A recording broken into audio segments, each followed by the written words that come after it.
Hello everyone, কেমন আছেন সবাই? সবাইকে স্বাগত জানাচ্ছি মিতুস কিচেনে।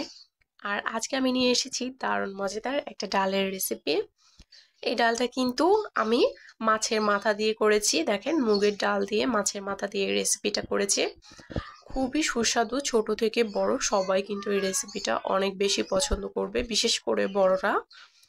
দেখতে পাচ্ছেন কতটা লোভনীয় হয়েছে দেখতে। রেসিপিটা করা কিন্তু খুবই সহজ আর খেতেও কিন্তু খুবই সুস্বাদু। কথা না বাড়িয়ে মেন রেসিপিতে চলে যাই। প্রথমে আমি এখানে নিয়েছি মুগের ডাল, আর আমি নিয়েছি রুই মাছের মাথা। এখানে কিন্তু আপনারা যে কোনো মাছের মাথা দিয়ে করতে পারবেন, কিন্তু রুই মাছের মাথা আর কাতলা মাছের মাথা দিয়ে করলে খেতে বেশি ভালো লাগবে। একটা মাথাকে আমি দুই ভাগ করে নিয়েছি। এখন এখানে এক এক করে মশলাগুলো দিয়ে দিব। প্রথমেই আমি এখানে দিয়ে দিলাম স্বাদ মতো লবণ, তারপর এখানে দিয়ে দিলাম হাফ চা চামচ হলুদ গুঁড়ো, আর দিয়ে দিলাম হাফ চা চামচ লঙ্কার গুঁড়ো, আর দিয়ে দিলাম হাফ চা চামচ ধনিয়া গুঁড়ো। আপনারা চাইলে এখানে লঙ্কা গুঁড়ো আর ধনিয়া গুঁড়োটা স্কিপ করতে পারেন, কিন্তু দিলে কিন্তু খেতে আরো বেশি ভালো লাগে। মাথাটাকে এখন আমি মশলাগুলোর সাথে খুব ভালোভাবে মাখিয়ে নিচ্ছি। প্রত্যেকটা অংশেই যেন মশলাগুলো যায় সেদিকে লক্ষ্য রাখতে হবে।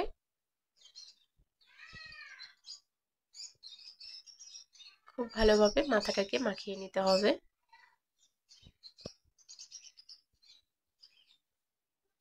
10 মিনিটের মতো আমি রেস্টে রেখেছিলাম। এরপর আমি ভাজতে চলে এলাম। কড়াইতে আমি খুবই সামান্য পরিমাণে তেল দিয়েছি, তার মধ্যে আমি মাছের মাথাটা দিয়ে দিলাম।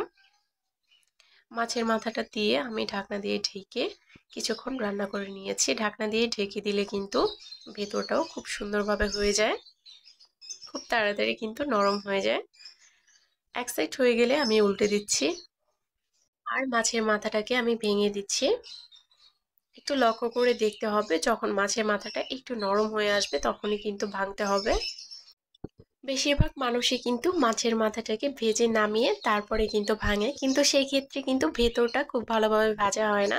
কিন্তু যদি এই টিপসটা ফলো করেন তাহলে কিন্তু মাছের মাথার ভেতরটাও খুব সুন্দরভাবে ভাজা হবে, আর খেতেও কিন্তু অসাধারণ লাগবে। কিন্তু মাছের মাথাটা ভাঙার সময় একটু সাবধানের সাথে ভাঙতে হবে। দেখতেই পাচ্ছেন আমি কিন্তু পুরো মাথাটাই খুব ভালোভাবে ভেঙে দিয়েছি, আর এখন এটাকে খুব ভালোভাবে ভেজেও নিয়েছি। দেখতেই পাচ্ছেন এই ভাজা মাথাটা খেতে কিন্তু দারুণ লাগবে।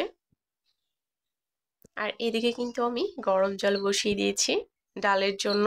এখানে কিন্তু আমি একটা জিনিস স্কিপ করে গেছি, সেটা হচ্ছে ডালটা কিন্তু আগে একটু হালকা করে ভেজে নিতে হবে। ডালটা যদি আগে হালকা করে ভেজে নেন তেল ছাড়া, তাহলে কিন্তু ডালের বাজে স্মেলটা চলে যায়। তেল ছাড়া আমি একটা কড়াইতে ডালটাকে হালকা করে ভেজে নিয়েছি। আর এখন জলটা গরম হওয়ার পরে আমি ডালটা দিয়ে দিলাম, আর তার সাথে দিয়ে দিলাম কয়েকটা কাঁচা লঙ্কা ফালি।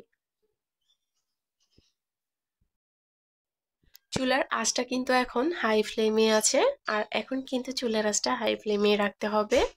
আর তারপর আমি এখানে দিয়ে দিলাম স্বাদ মতো লবণ। লবণটা আগেই দেওয়ার চেষ্টা করবেন, লবণটা আগে দিলে কিন্তু ডালটা খুব তাড়াতাড়ি নরম হয়ে আসে। দেখতেই পাচ্ছেন আমি প্রায় 10 মিনিটের মতো জাল করে নিয়েছি। ডালটা যখন একটু নরম হয়ে আসবে তখন আমি এখানে দিয়ে দিলাম হাফ চা চামচ হলুদ গুঁড়ো, আর দিয়ে দিলাম হাফ চা চামচ লঙ্কার গুঁড়ো, আর হাফ চা চামচ দিয়ে দিলাম ধনিয়া গুঁড়ো। আপনারা যারা মশলাটা কম খেতে পছন্দ করেন তারা কিন্তু কম বেশি করে দিতে পারেন। খুব ভালোভাবে নাড়াচাড়া করে আমি আরো বেশ কিছুক্ষণ এটাকে জাল করে নিচ্ছি। আমি মোট 30 মিনিট জাল করার পরেই কিন্তু মশলাগুলো দিয়েছি, আর তারপর মশলাগুলো দিয়ে আমি আরো 20 মিনিটের মতো এটাকে জাল করে নিয়েছি। ডাল রান্না করতে কিন্তু সময়টা একটু বেশি লাগে, একটু ধৈর্য ধরে কিন্তু রান্নাটা করতে হবে। ডালটা যখন পুরোপুরি নরম হয়ে আসবে তখন আমি এখানে দিয়ে দিলাম সেই মাছের মাথাগুলো।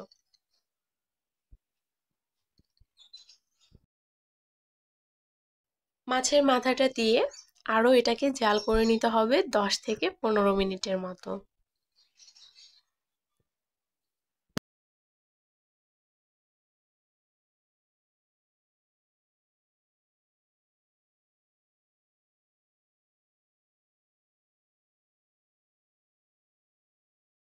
আর একটা প্যানে আমি কিছুটা তেল গরম করে এখানে দিয়ে দিয়েছি জিরা, আমি কিন্তু ভুলে আগে জিরাটা দিয়ে দিয়েছি, আপনারা আগে শুকনো লঙ্কা আর তেজপাতাটা দিয়ে দিবেন। শুকনো লঙ্কা আর তেজপাতাটা হয়ে এলে তারপরে কিন্তু এখানে জিরা দিয়ে দিবেন।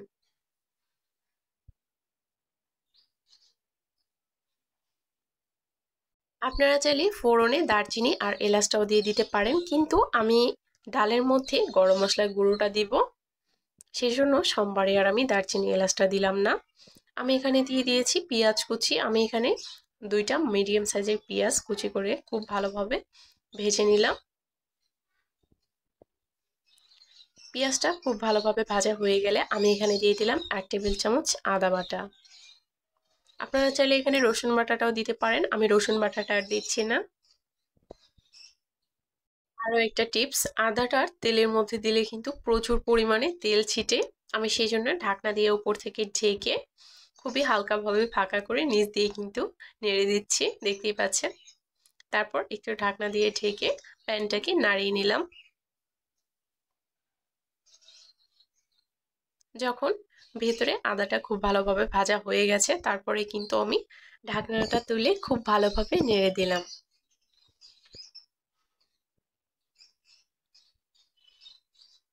ফোড়নে আদা দিলে কিন্তু ডালের টেস্টটা দ্বিগুণ পরিমাণে বেড়ে যায়। অবশ্যই আদাটা দেওয়ার চেষ্টা করবেন, আর চাইলে রসুনটাও দিতে পারেন। আমি এখানে রসুন বাটাটা স্কিপ করেছি, দেখতে পাচ্ছেন। সবকিছুই কিন্তু খুব ভালোভাবে ভাজা হয়ে গেছে। এখন আমি এটা ডালের মধ্যে দিয়ে দিব। আর এইদিকে কিন্তু আমার ডালটাও হয়ে এসেছে।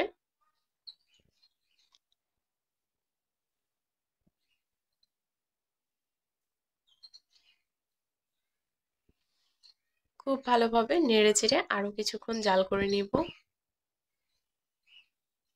এখন কিন্তু খুব বেশিক্ষণ জাল করার কোনো প্রয়োজন নাই, ডালটা কিন্তু আমার হয়ে এসেছে। এই পর্যায়ে কিন্তু লবণটা টেস্ট করে নিতে পারেন। আর আমি এখন এখানে দিয়ে দিচ্ছি গরম মশলা গুঁড়া আর দিয়ে দিচ্ছি জিরা গুঁড়া। গরম মশলা গুঁড়া দিলে কিন্তু টেস্টটা অনেক বেশি ভালো আসে। আর আগেই বলে দিয়েছি, চাইলে কিন্তু আপনারা ফোড়নে দারচিনি আর এলাচটা দিয়ে দিতে পারেন, তাহলে কিন্তু সুন্দর একটা স্মেল আসবে। মশলাটা দেওয়ার পরে আমি 2 মিনিটের মতো এটাকে জাল করে নিয়েছি। 2 মিনিটের বেশি কিন্তু জাল করার কোনো প্রয়োজন নাই। 2 মিনিট পরে কিন্তু আমি এটাকে নামিয়ে নিচ্ছি। ডালটা কিন্তু এখন একদমই রেডি। কিন্তু আপনারা যদি চান ডালটা আর একটু ঘন করবেন তাহলে কিন্তু ঘনও করতে পারেন। দেখতে পাচ্ছেন ডালটাকে আমি নামিয়ে নিয়েছি। এখন একটু দেখিয়ে দিচ্ছি কতটা লোভনীয় হয়েছে ডালটা দেখতে। খেতেও কিন্তু অসাধারণ, ছোট থেকে বড় সবাই কিন্তু এটা খুব বেশি পছন্দ করবে। ভিডিওটি ভালো লাগলে অবশ্যই চ্যানেলটি সাবস্ক্রাইব করে পাশে থাকবেন। আরও নতুন নতুন রান্নার ভিডিও দেখতে চাইলে অবশ্যই অল নোটিফিকেশনটা অন করে দিবেন। দেখতেই পাচ্ছেন ডালটা দেখতে কতটা লোভনীয় হয়েছে। আপনারা সবাই অবশ্যই একবার হলেও এই মাছের মাথা দিয়ে মুগের ডালের রেসিপিটা বাসায় ট্রাই করে দেখবেন। আর ফ্যামিলি অ্যান্ড ফ্রেন্ডের সাথে অবশ্যই রেসিপিটা শেয়ার করে দিবেন। আশা করছি ভিডিওটি সবার কাছে অনেক বেশি ভালো লেগেছে। আর আমার চ্যানেলে কিন্তু মাছের মাথা দিয়ে মুড়িঘণ্টের রেসিপিটা দেওয়াই আছে, চাইলে দেখে আসতে পারেন। মুড়িঘণ্টটাও কিন্তু খেতে ভীষণই ভালো লাগে। মোট কথা মাছের কাঁটা দিয়ে রান্না করা যে কোনো খাবারই কিন্তু খেতে অসাধারণ হয়। ছোটদের খেতে একটু সমস্যা হয়, কিন্তু বড়রা কিন্তু এগুলো খেতে ভীষণই ভালোবাসে। সবাই ভালো থাকবেন, আবার দেখা হবে নতুন কোনো ভিডিওতে।